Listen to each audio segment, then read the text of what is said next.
Hello everybody, Happy New Year from India and Arunachala, which you can see behind me. I'm on the terrace, the upper terrace of the building where I'm staying, and yeah, it's a beautiful view of Arunachala here, and just about 15-20 minutes walk to Ramana Ashram and into town. And it's a true blessing to be here. It definitely is a very potent, powerful place. All you have to do really is relax and make yourself available. And one is really meditated. So yeah, I'm going very deep. Yeah, having deeper insight into this whole mystery of liberation from the separate sense of self. And also the writing's going quite fluidly, which is good. And I hope you're all doing very well and had a good holiday period, and the way that you saw the new year in a simple and beautiful way. Yeah, I've heard a little from Cynthia, and it sounds like the retreat there is just totally extraordinary. I'm very happy to hear about that. So I wanted to read you a little bit of Ramana speaking about the radical immediacy of freedom, of our true self here and now. So he would talk about the self, capital S, which is synonymous with consciousness with capital C, or spirit with a capital S, or God. So as I read, just be aware that when he mentions the word self, he's talking about our true self, our true nature. This idea that you have to find yourself is a foolish one. What is there to find? According to that, there are two persons, one who is searching for the other. So you are the true self, but you wrongly identify yourself with the ego and the body. We talk of attaining the self, of reaching God with time, but there is nothing to attain. We are already self-existent. Nor will there ever be a time when we shall be nearer to God than now. We are now ever blissful, self-existent, the infinite. Our consciousness is unbroken, continuous, and eternal. It is all Maya, self-hypnotism,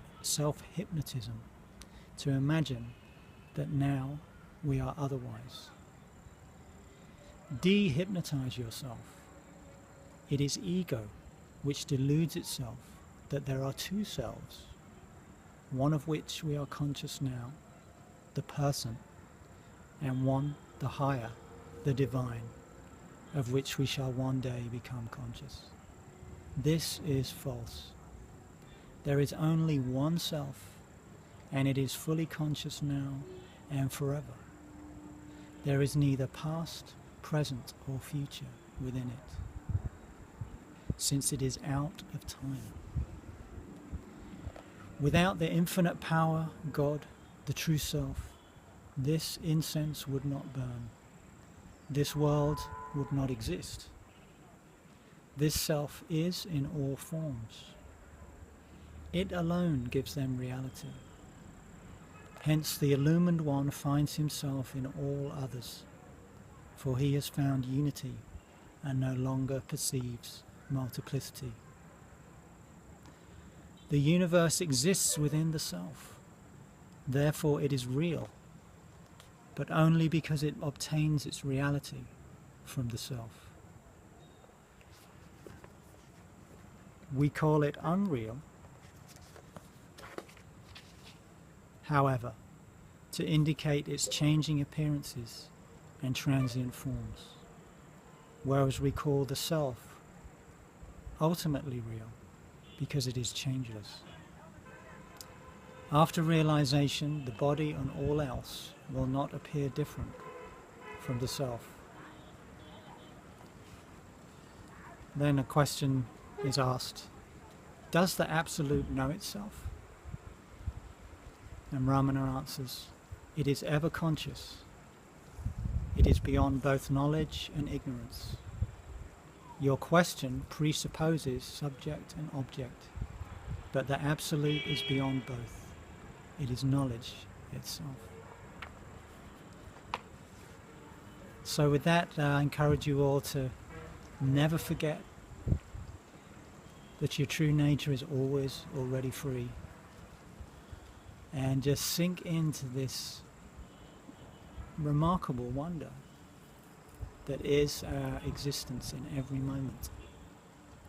Realize that the only aspect of your experience that is continuous is I am.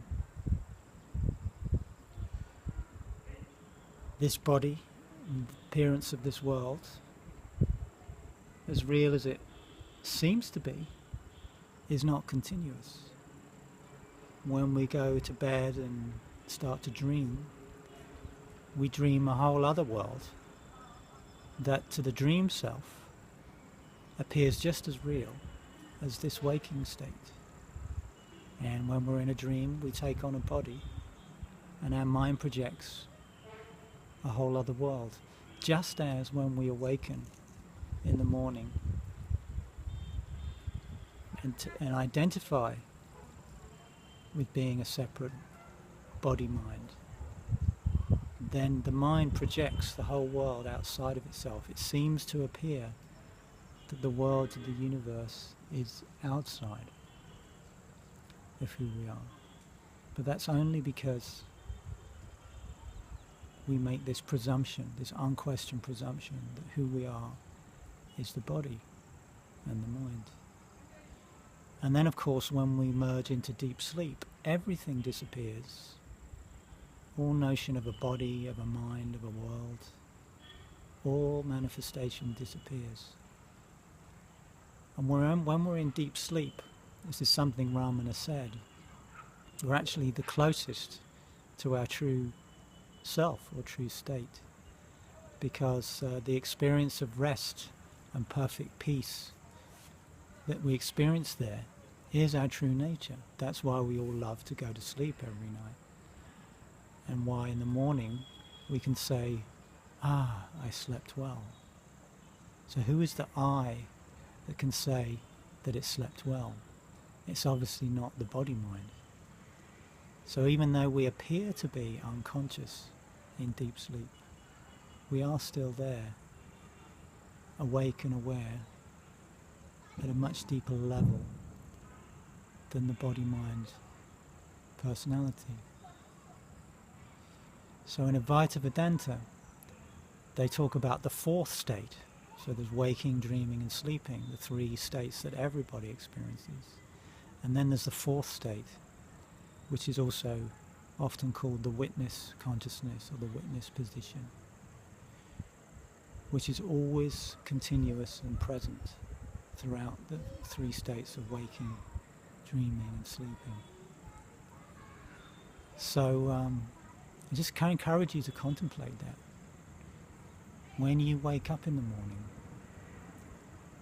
instead of just immediately locking into that identification, well, here I am, in my body, in my mind, my life, here it is, Pete, David, Sonia, whoever it is.